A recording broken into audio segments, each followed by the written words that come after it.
Aïe.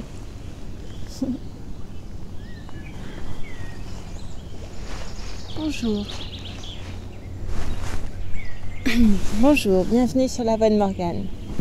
J'espère que vous allez bien. Je crois que c'est la fin du voyage.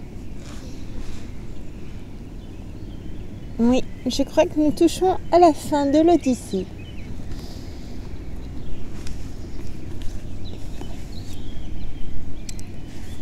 Je reprends la lecture. Je vous remercie beaucoup pour votre écoute et je vous dis à tout à l'heure, après, à la fin, tout simplement.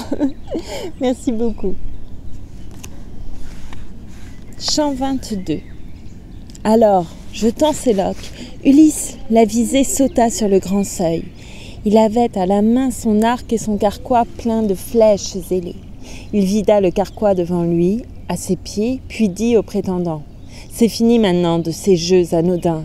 Il est un autre but auquel nul ne visa. Voyons si je pourrais obtenir d'Apollon la gloire de l'atteindre. » Il dit, et sur Antinos, il décocha la flèche d'amertume.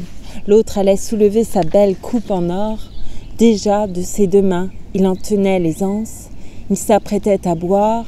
C'est de vin, non de faim, que son âme rêvait. Qui donc aurait pensé que seul, en plein festin et parmi cette foule, un homme si vaillant qu'il pût être, viendrait jeter la malle mort et l'ombre de la parque?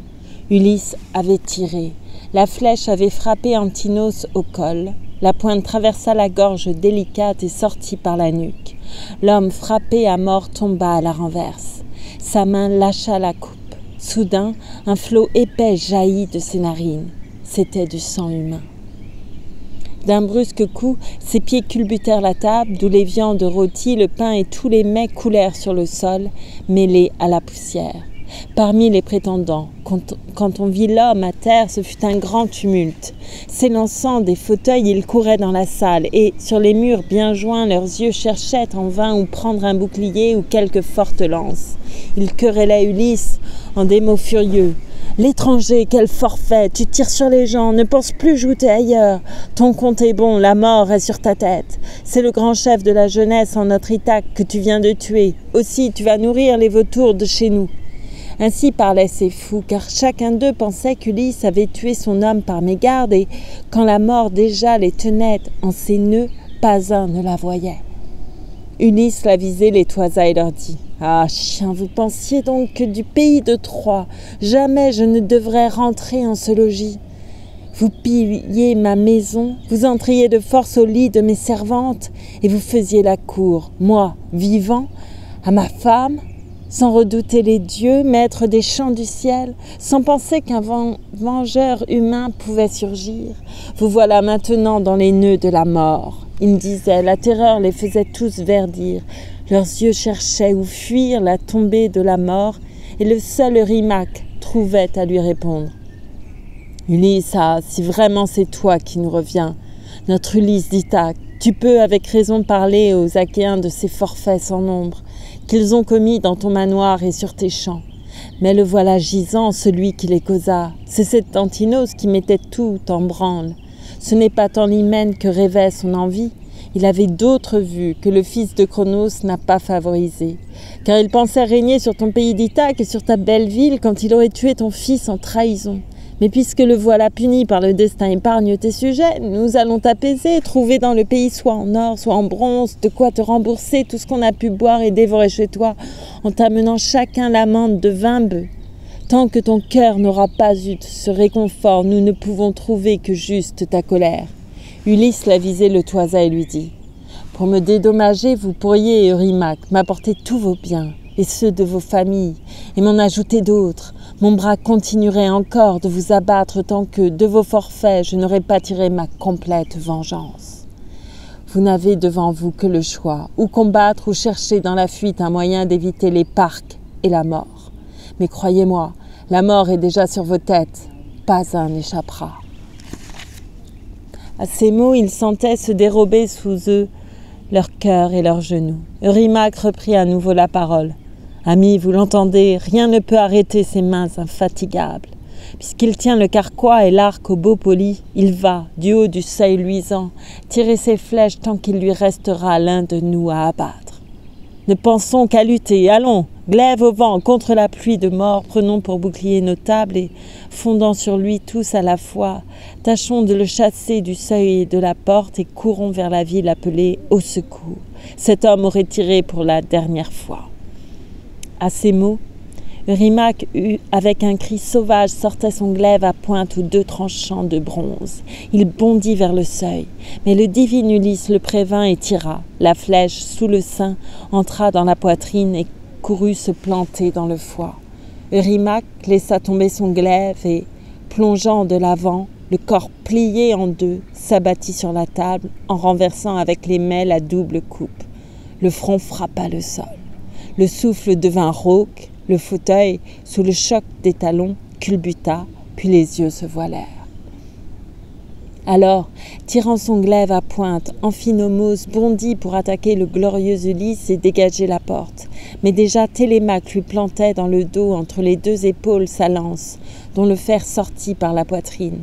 Amphinomos tomba. On l'entendit donner du front contre le sol, tandis que vers le seuil, Télémaque courait sans avoir retiré sa lance à la grande ombre, car le risque était fort que l'un des Achéens l'assaillît de son glaive ou s'en vînt l'assommer quand il se baisserait.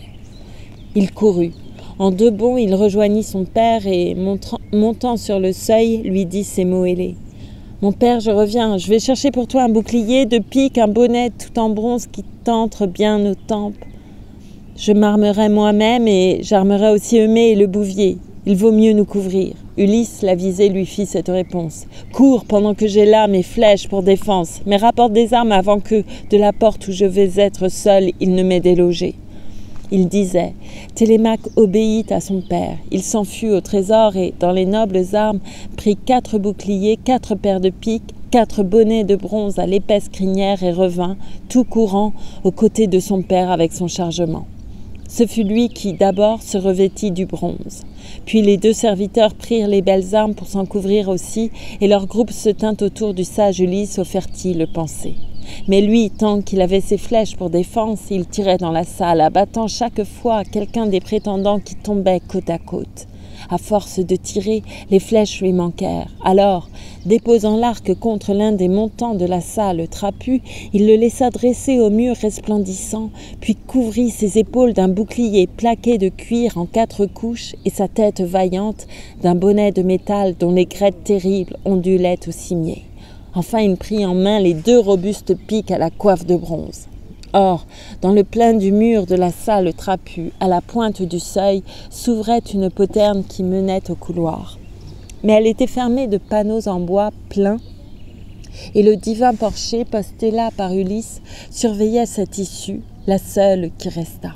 S'adressant à la troupe, Agélaos leur dit « Amis, n'aurons-nous donc personne pour monter jusqu'à cette poterne et prévenir le peuple et crier au secours ? Cet homme aurait tiré pour la dernière fois. » Le maître chevrier Mélanthéus répliqua « Mais ce n'est pas possible, regarde, Agélaos, au nourrisson des dieux, de la porte d'honneur qui mène dans la cour. C'est terriblement proche et l'entrée du couloir est tellement étroite. Un seul homme y tiendrait contre tous nos assauts, pour peu qu'il fût vaillant. Mais attendez, je vais chercher pour vous des armes au trésor, car c'est là, ce ne peut être ailleurs qu'à mon avis, qu'Ulysse et son illustre fils ont déposé les armes. » Sur ce, Mélanthéus grimpant à la muraille sortit par les larmiers et, courant au trésor, y choisit 12 piques, 12 casques de bronze à l'épaisse crinière et 12 boucliers qu'il se hâta de rapporter aux prétendants. Les genoux et le cœur d'Ulysse défaillirent quand il les vit couverts de bronze et brandissant leurs longues javelines. La tâche lui semblait trop lourde. Il se hâta de dire à Télémaque ces paroles ailées. Télémaque, à coup sûr, c'est l'une des servantes qui nous vaut du logis cette lutte inégale, à moins que Mélanthéus. Posément, Télémaque le regarda et dit « Non, mon père, c'est moi. Je suis le seul coupable. En quittant le trésor, je n'ai pas refermé les battants en bois plein. Je les ai laissés contre. Leur guetteur sut mieux faire. Alors, divine Eumée, va fermer cette porte et tâche de savoir qui nous a fait le coup. Serait-ce une des femmes ? C'est plutôt Mélanthéus, le fils de Dolios. » Pendant qu'ils échangeaient ces paroles entre eux, le maître chevrier retournait au trésor afin d'en rapporter encore de belles armes. Mais le divin porcher le vit et se hâta de prévenir Ulysse. Ils étaient côte à côte.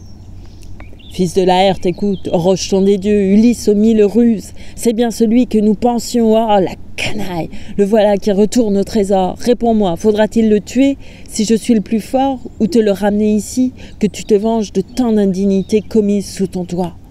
Ulysse l'avisé lui fit cette réponse. « À nous deux, Télémaque et moi, nous tâcherons malgré tous leurs assauts de les tenir ici, ces nobles prétendants.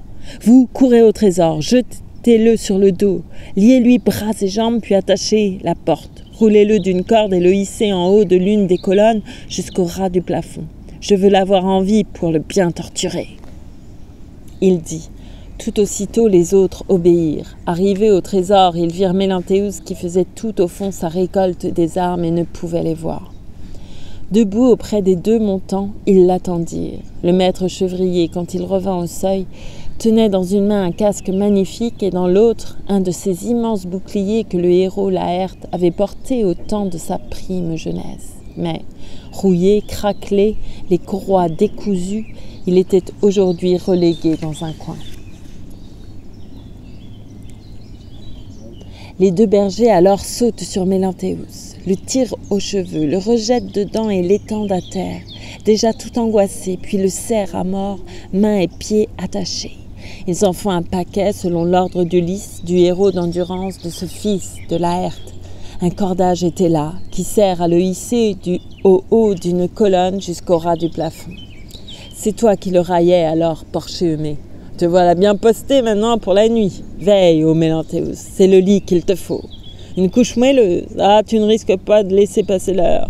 Quand, sortant de la brume au bord de l'océan, l'aurore montera sur son trône doré, n'oublie pas d'amener aux prétendants les chèvres pour le festin à préparer en ce logis. » Et, le laissant pendu en ces nœuds de la mort, les deux autres, prenant leurs armes, refermèrent la porte au bois luisant. Auprès du sage Ulysse, aux fertiles pensées, ils revinrent tous deux. Ils étaient en présence, tous respirant l'audace, mais 4 d'un côté alignés sur le seuil et de l'autre, en la salle, une foule de braves. Or, la fille de Zeus, Athéna, vint à eux. De mentor, elle avait et l'allure et la voix. Ulysse, tout joyeux en la voyant, lui dit « Sauve-nous du malheur, mentor, et souviens-toi des services rendus par ton vieux compagnon. Nous sommes du même âge. » Mais dans son cœur, ces mots étaient pour Athéna. Il avait reconnu la meneuse d'armée. Les prétendants de leur côté la menaçaient. Le fils de Damastor, Agélaos, du fond de la salle s'était mis à l'apostropher. « Mentor, ferme l'oreille aux demandes d'Ulysse. Pour sa seule défense, il veut te mettre en lutte avec les prétendants. Sache bien nos desseins et qui s'accomplirait. Quand on aurait tué et le père et le fils, on te tuerait sur eux, pour prix de ta conduite. Ta tête en répondrait. Puis, quand le bronze vous aurait ôté la vie, on prendrait tous tes biens, et chez toi et dehors. On les mettrait au tas des richesses d'Ulysse, et tes fils ne pourraient plus vivre en ton manoir, ni ta fidèle épouse et tes filles rester dans la ville d'Ithaque. » Il dit.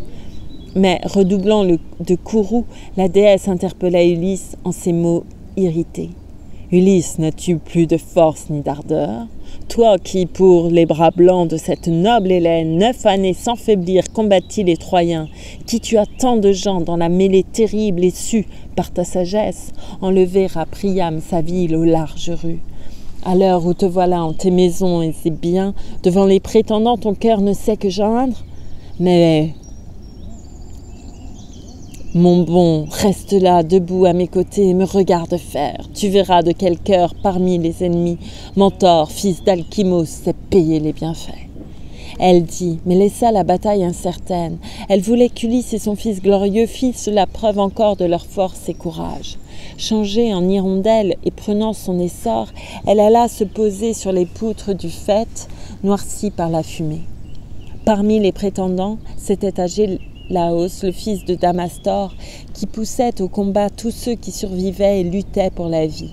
Eurynomos, Amphimédon, Démoptolème et Pisandre, de la race de Polyctor, et le sage Polybe.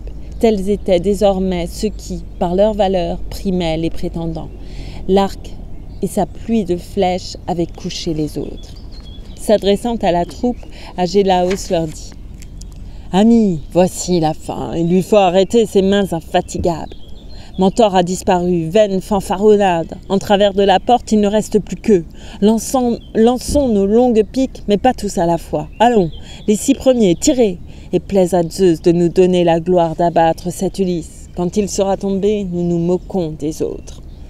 Il dit, suivant son ordre, les 6 premiers tirèrent. Ils avaient bien visé, mais Athéna fit dévier toutes leurs piques. Une pique frappa dans l'épaisse embrasure, l'autre dans le panneau de la porte en bois plein. Une autre, dans le mur, planta sa lourde pointe.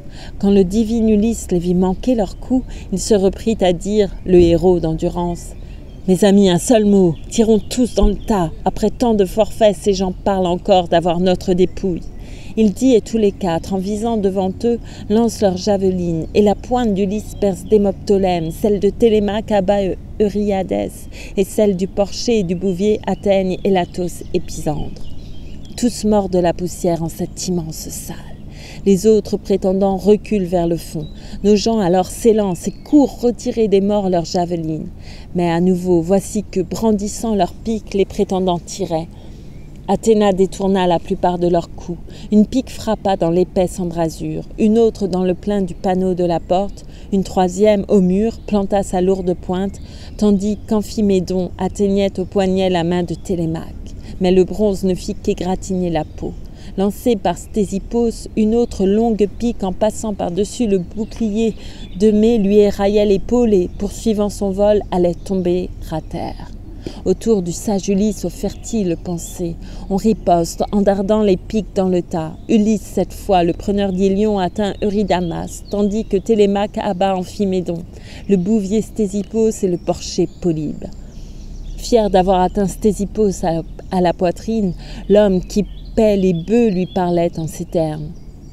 Fils de Polythercès, allons, le beau plaisant, c'est fini des grands mots et des coups de folie. Laisse parler les dieux, ce sont eux les plus forts. Mais reçois mon cadeau en échange du pied que tu donnas naguère à ce divin Ulysse quêtant en son logis. Ainsi dit le pasteur des bœufs aux cornes torses. Ulysse alors, courant au fils de Damastor, le tue à bout de pique.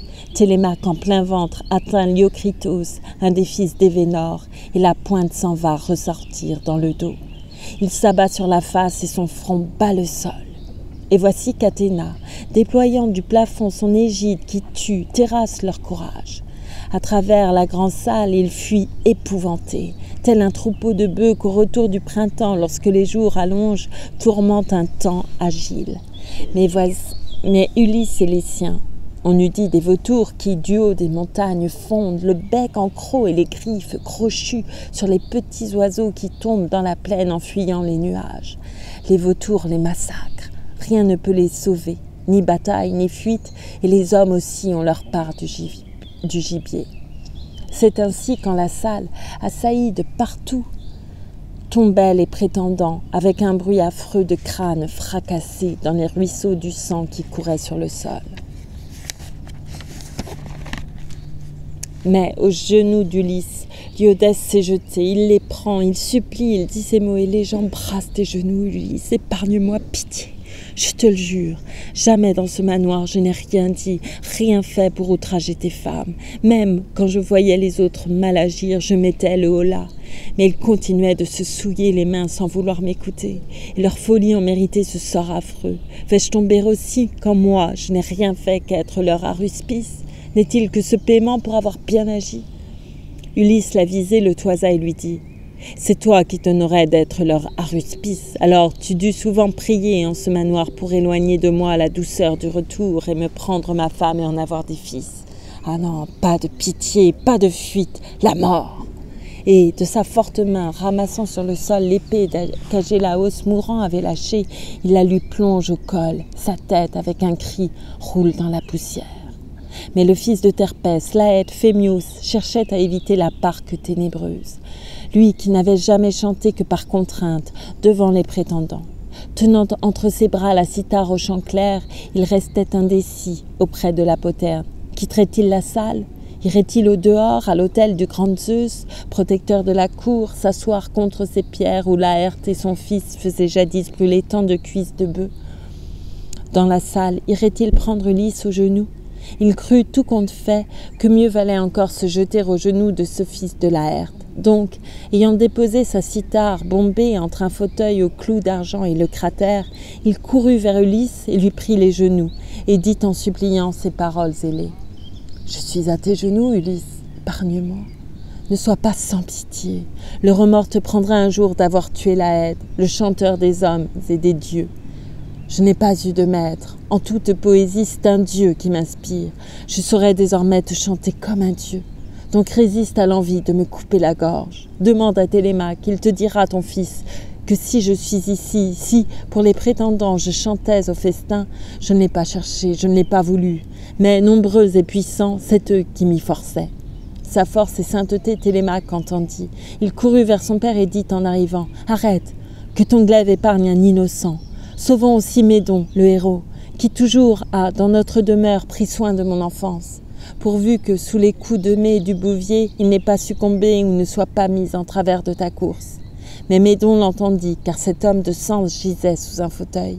Blotti et recouvert de la peau de la vache fraîchement écorchée, il avait évité la parque ténébreuse. Il sort de son fauteuil, il rejette la peau, il court à Télémaque, il lui prend les genoux et dit en suppliant ces paroles ailées. « Cher ami, me voici, toi-même épargne-moi et détourne de moi la pique de ton père. Il est si déchaîné, je comprends sa fureur contre ses prétendants qui lui mangeaient ses biens chez lui, les pauvres fous, et te traitaient si mal. » Ulysse l'avisé dit avec un sourire.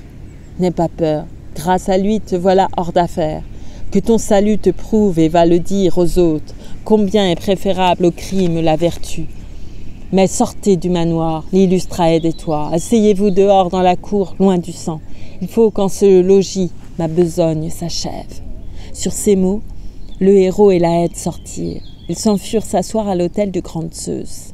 Mais leurs yeux inquiets voyaient partout la mort. Et partout, dans la salle, Ulysse regardait si quelques survivants ne restaient pas blottis, cherchant à éviter la parque ténébreuse. Mais tous étaient couchés dans la boue et le sang. Sous ses yeux, quelle foule! On eût dit des poissons qu'en un creux de la rive, les pêcheurs ont tirés de la mer écumante.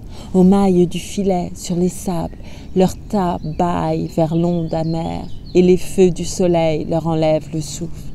C'est ainsi qu'en un tas, gisaient les prétendants. Mari et femme. Ulysse l'avisé dit alors à son fils « Télémaque, va-t'en appeler de ma part la nourrice Euryclée.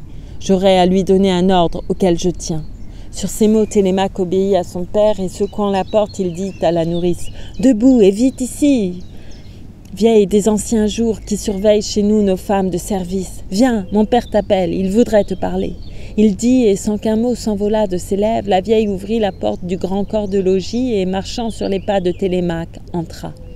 Ils trouvèrent Ulysse au milieu des cadavres. Il était tout souillé de poussière et de sang. On eût dit un lion qui vient de dévorer quelques bœufs à l'enclos. Son poitrail et ses deux bajoux ensanglantés en font un épouvante.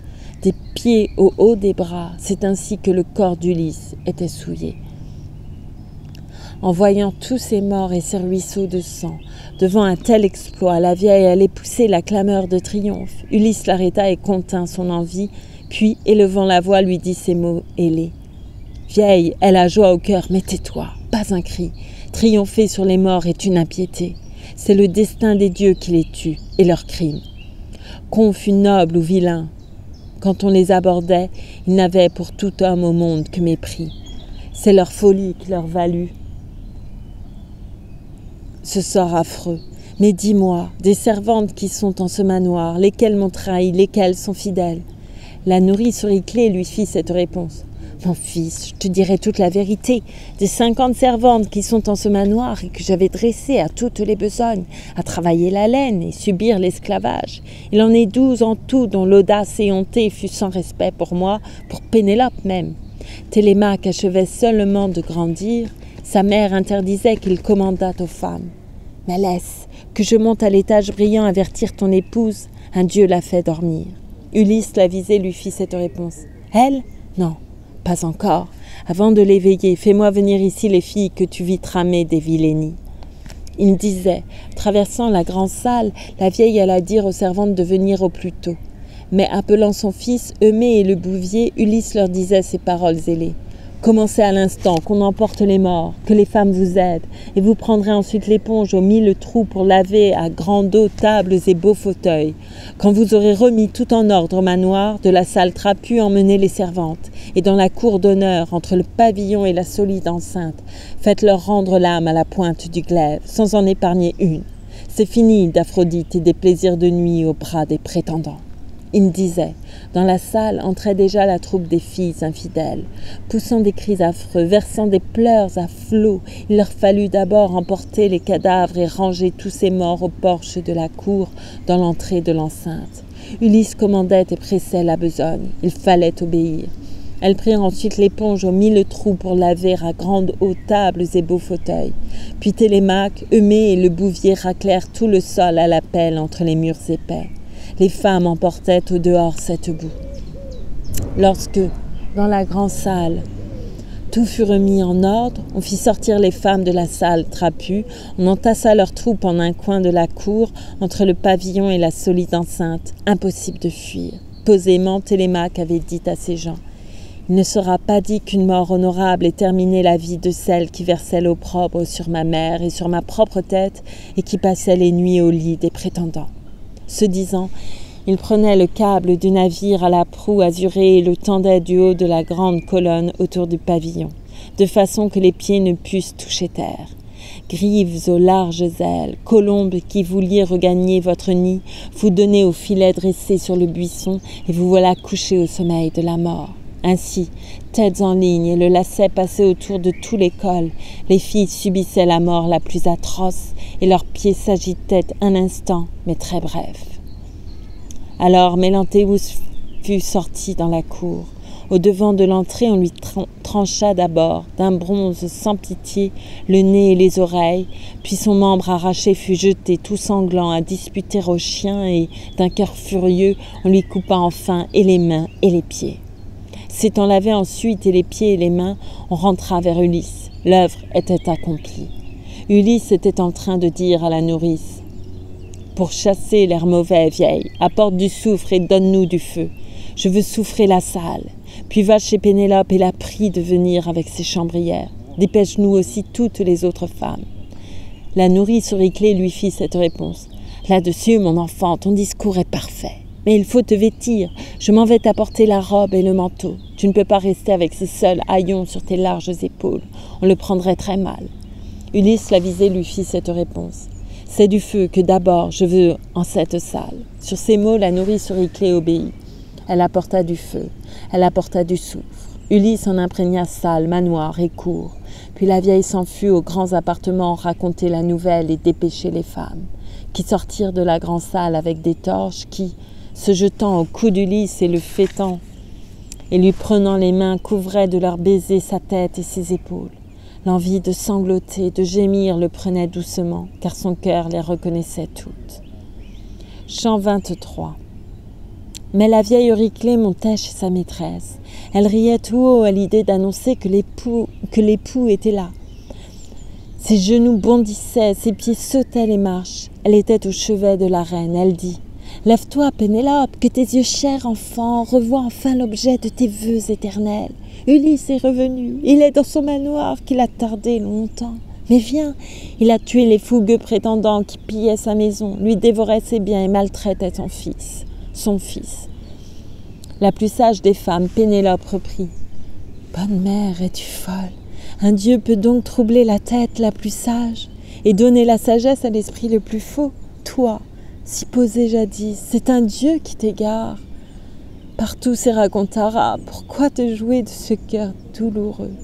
Pourquoi me réveiller du sommeil qui mettait sur ses paupières closes un joug plein de douceur?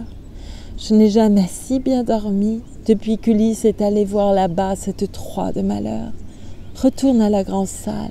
Si pour cette nouvelle, une autre de nos femmes m'eût tiré du sommeil, crois bien que, sans tarder, ma colère l'aurait renvoyée du manoir. Mais toi, il me faut bien excuser ta vieillesse. » La nourrice auriclée lui fit cette réponse. « Mais qui se joue de toi, ma fille? En vérité, Ulysse est de retour. Il est à la maison.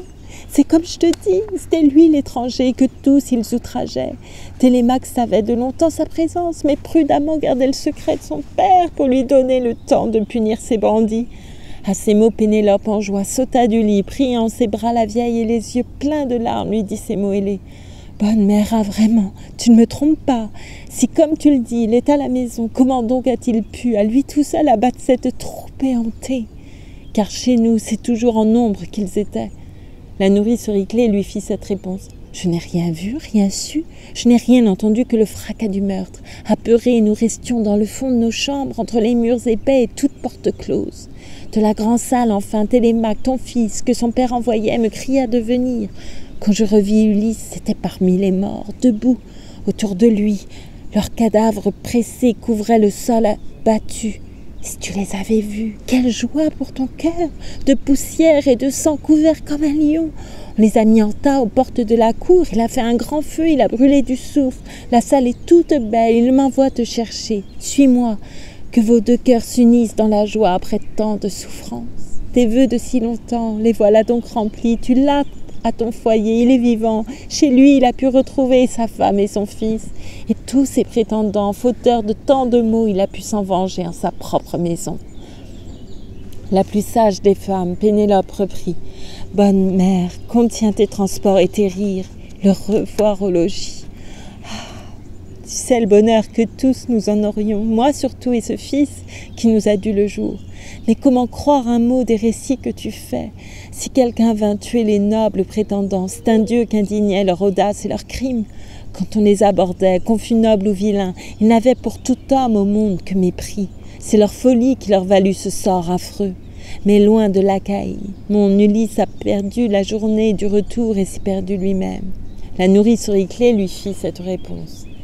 Quel mot s'est échappé de l'enclos de tes temps, ma fille? Il est ici, il est à son foyer, celui que tu pensais n'y voir rentrer jamais. Cœur toujours incrédule, est-ce donc une preuve assurée qu'il te faut? Cette plaie que jadis lui fit le sanglier à la blanche défend, j'en avais vu la marque en lui donnant le bain. Je voulais te le dire à toi, mais des deux mains me prenant à la gorge, il me ferma la bouche.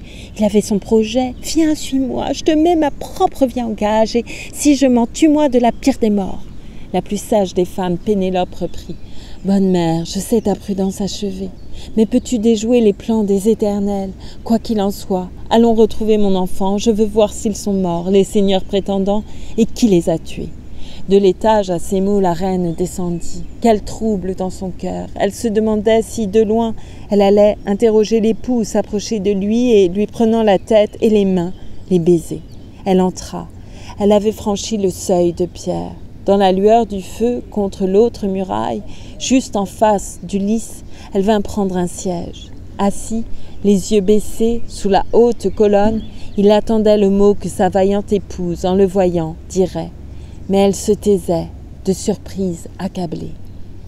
Elle resta longtemps à le considérer, et ses yeux tour à tour reconnaissaient les traits d'Ulysse en ce visage où ne pouvait plus voir que ses mauvais haillons. Son fils, en la tensant, lui dit et déclara « Ton cœur est trop cruel, mère. Ô méchante mère, de mon père, pourquoi t'écarter de la sorte? Auprès de lui, pourquoi ne vas-tu pas t'asseoir, lui parler et t'enquérir? Fut-il jamais un cœur de femme aussi fermé? S'éloigner d'un époux quand, après 20 années de longs maux et d'épreuves, il revient au pays. Ah, ton cœur est toujours plus dur que le rocher. » La plus sage des femmes, Pénélope, reprit. « Mon enfant, la surprise est là, qui tient mon cœur. Je ne puis proférer un mot, l'interroger, ni même dans les yeux le regarder en face. Si vraiment c'est Ulysse qui rentre en sa maison, nous nous reconnaîtrons et sans peine l'un l'autre, car il est entre nous de ces marques secrètes qu'ignorent tous les autres. » À ces mots, le divin Ulysse eut un sourire et vite, à Télémaque, il dit ces mots ailés, le héros d'endurance. « Laisse donc Télémaque, ta mère en ce manoir veut encore m'éprouver. Bientôt elle pourra me reconnaître et mieux. Je suis sale, tu vois, et couvert de haillons. Son mépris la retient de voir Ulysse en moi. Mais nous, tenons conseil pour le meilleur succès. Bien souvent, quand on a tué dans le pays qu'un homme et qui n'a pas grand vengeur de sa mort, il faut abandonner sa patrie et les siens. Nous avons abattu le rempart de la ville, ce que l'île comptait de plus nobles garçons. Qu'en penses-tu? Dis-moi. » Posément, Télémaque le regarda et dit « C'est à toi d'y veiller, père. De par le monde, ta sagesse au conseil est, dit-on, sans égal. Il n'est pas un mortel qui pourrait y prétendre. De toute mon ardeur, je saurais obéir. Et le cœur, je te jure, ne m'y manquera pas jusqu'au bout de mes forces. » Ulysse l'avisé lui fit cette réponse. « Je vais donc t'exposer ce que je crois le mieux. Allez d'abord au bain et changez-y de robe. Puis faites prendre aux femmes leurs vêtements sans tache. Et, pour vous entraîner, que le divin Aède, sur sa lyre au chant clair, joue quelque danse alerte. À l'entendre au dehors, soit qu'on passe en la rue, soit qu'on habite autour, on dira « c'est la noce ». Car il faut que la mort des seigneurs prétendants ne soit connue en ville qu'après notre départ, quand nous aurons gagné notre verger des champs. Là, nous aurons le temps de chercher quel secours Zeus pourra nous offrir. Dociles à sa voix, les autres obéirent. Ils allèrent au bain, ils changèrent de robe, firent parer les femmes, puis le divin chanteur prit sa lyre bombée et, comme il éveillait en leur cœur le désir de la douce musique et des danses parfaites, bientôt le grand manoir résonnait sous les pas des hommes et des femmes à la belle ceinture, et dans le voisinage on disait à ce bruit « Un mari nous la prend, la reine courtisée, la pauvre, déserter cette grande demeure, n'avoir pas eu le cœur d'attendre que revint l'époux de sa jeunesse. » Et l'on parlait ainsi sans connaître l'affaire. Mais Ulysse au grand cœur était entré chez lui. Le baignant, le frottant d'huile, son intendante Eurynomée l'avait revêtu d'une robe et d'une belle écharpe. Sur sa tête, Athéna répandait la beauté, le faisant apparaître et plus grand et plus fort, déroulant de son front des boucles de cheveux aux reflets d'hyacinthe. On voit l'artiste habile, instruit par Héphaïstos et Pallas, Athéna de toutes leurs recettes. Niellé, or sur argent, un chef-d'œuvre de grâce. C'est ainsi qu'Athéna, sur sa tête et son buste, faisait couler la grâce. Sortant de la baignoire, il rentra tout pareil d'allure aux immortels. En face de sa femme, il reprit le fauteuil qu'il venait de quitter et lui tint ce discours. « Malheureuse, jamais, en une faible femme, les dieux, les habitants des manoirs de l'Olympe, n'ont mis un cœur plus sec. Est-il un autre cœur de femme aussi fermé ? S'éloigner de l'époux, quand, après 20 années de longs maux et d'épreuves, il revient au pays. C'est bien. Nourrice, à toi de me dresser un lit, j'irai dormir tout seul, car en place de cœur, elle n'a que du fer. La plus sage des femmes, Pénélope, reprit. Non, malheureux, je n'ai ni mépris ni dédain. Je reprends tout mon calme et reconnais en toi celui qui, loin d'Ithaque, partit un jour sur son navire aux longues rames.